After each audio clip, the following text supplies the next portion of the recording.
1:23 y le agradezco mucho a la maestra Caridad Cárdenas, que es investigadora del Servicio Sismológico Nacional, que nos tome la llamada.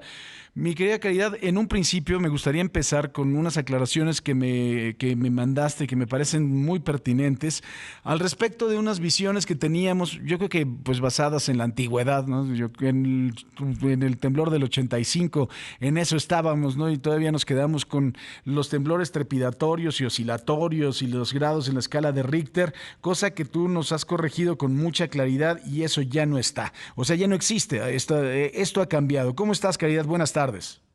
Hola, ¿qué tal? Bien, buenas tardes. Cuéntanos esto. Me gustaría empezar con estas precisiones, mi querida Caridad.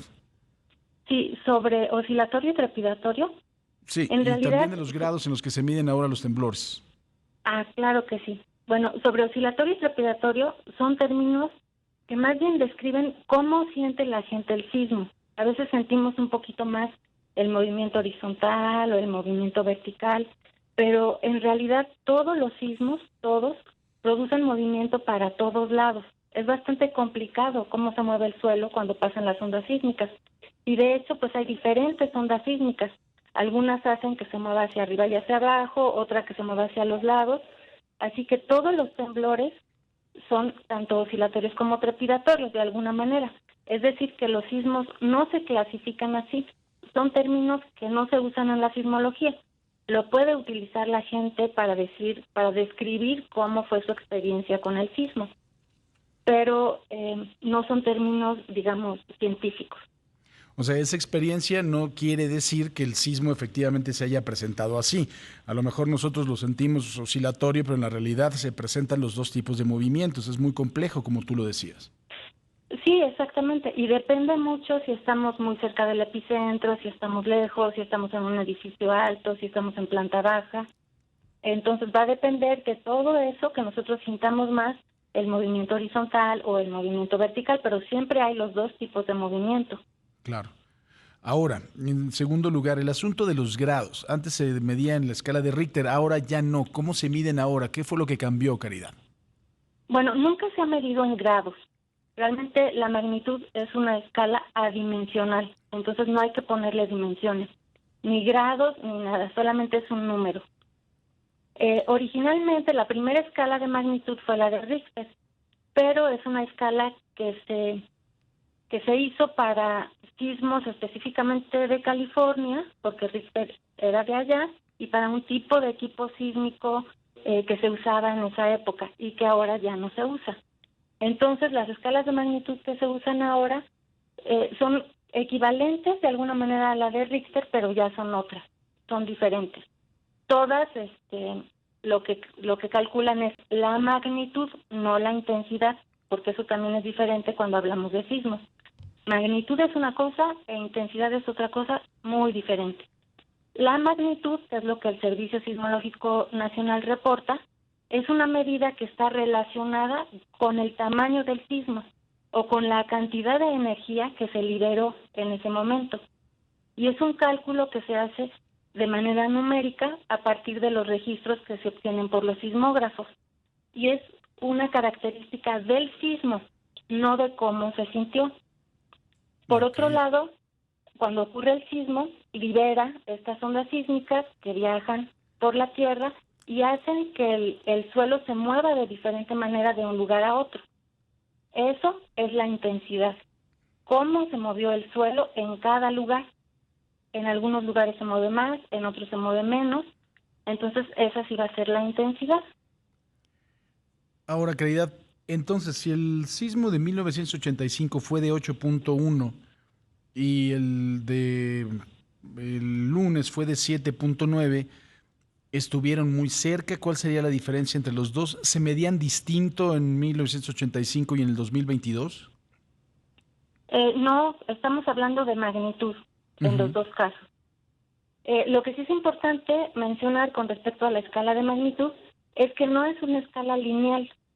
Esto significa, yo creo que ya nos habíamos dado cuenta de esto, un poco empíricamente, porque sabemos muy bien que un sismo de magnitud 8 no es el doble de uno de magnitud 4, por ejemplo, es muchísimo más grande. Y en realidad es una escala exponencial. más o menos aumenta unas 33 veces la energía que se libera por cada número que sube en la escala de magnitud. Es decir, un sismo de magnitud 8 liberaría la energía equivalente a 33 sismos de magnitud 7. Wow. Sí, wow. Entonces, pues sí es una diferencia bastante grande en los dos sismos de los que estamos hablando. Claro, por supuesto. Ahora, Caridad, ¿por qué, por ejemplo, el sismo del 2017 presenta una menor intensidad que el del 2022, pero presenta más daños? Bueno, te decía que la intensidad es Ujú. cómo se mueve el suelo en los diferentes lugares, Sí. ¿no? Entonces, bueno, eso pues ya va a depender de en qué lugar nos encontremos. Lo que sí fue diferente es la magnitud, ¿no? Perdón, la Es decir, magnitud. Sí. sí. El sismo de 2017 del 19 de septiembre fue de una magnitud menor a este, Ujú. pero estuvo mucho más cerca del epicentro de la Ciudad de México. Por eso fue que la intensidad fue mayor aquí en la ciudad, porque el epicentro estaba muy cerca. Ya entiendo. Ahora, vamos a este sismo del lunes de 7.9 y las réplicas que ha tenido, la del día de hoy a la 1 de la mañana con 16 minutos. ¿Cómo se puede establecer que es una réplica y que no es un nuevo sismo? ¿Por el epicentro? Sí, desde luego, por el epicentro, porque ocurre en la misma área en donde ocurrió el sismo principal. Entonces, ocurre el sismo principal y toda esa zona que rompió, digamos, entre las dos placas, pues eh, no se pega, ¿no? Esa zona que rompió no se pega luego, sino que sigue habiendo cierto movimiento los días siguientes y entonces ese movimiento, pues, se traduce en sismos más pequeños que ocurren en la misma zona. ¿Cuántas réplicas va a haber? Pues eso varía dependiendo de un sismo a otro, dependiendo de cómo fue la ruptura, etcétera. Hay sismos que tienen muchas réplicas y hay otros que tienen muy poquitas. Por ejemplo, el sismo del 19 de septiembre del 2017 tuvo muy poquitas réplicas. Este está teniendo más. Ahora, se puede, y yo sé que es muy complicada la pregunta que te voy a hacer, Caridad, pero la gente dice, no, es que va a seguir temblando, o sea, se van a presentar más réplicas, ¿se puede saber?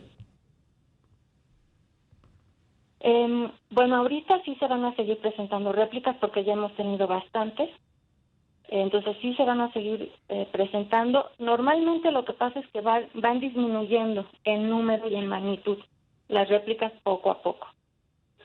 Pero no se puede descartar la ocurrencia de un sismo mayor. La cuestión es que pues vivimos en un país muy activo sísmicamente. Entonces, y bueno, como no se pueden predecir, pues siempre existe la posibilidad de que haya un sismo grande. O sea que hay que estar preparados, lo único que podemos hacer es estar preparados, por supuesto, ¿no? Es lo único que podemos hacer y sí es muy importante. Pues de verdad que un tema, de verdad, y te lo decía en televisión, creía, y te lo digo el día de hoy, hay que estar muy cerca de ustedes, que son los investigadores de este tema, para no decir tonterías como las que yo estaba diciendo en su momento. Me parece que es muy importante estar de la mano de ustedes para informar de forma correcta a la ciudadanía. Te mando un fuerte abrazo y te agradezco mucho, por supuesto. Pues muchas gracias a ustedes y muy buenas tardes. Igualmente, la maestra Caridad Cárdenas, investigadora del Servicio Sismológico Nacional. Es la 1 de la tarde con 32 minutos, tiempo del centro de la República Mexicana.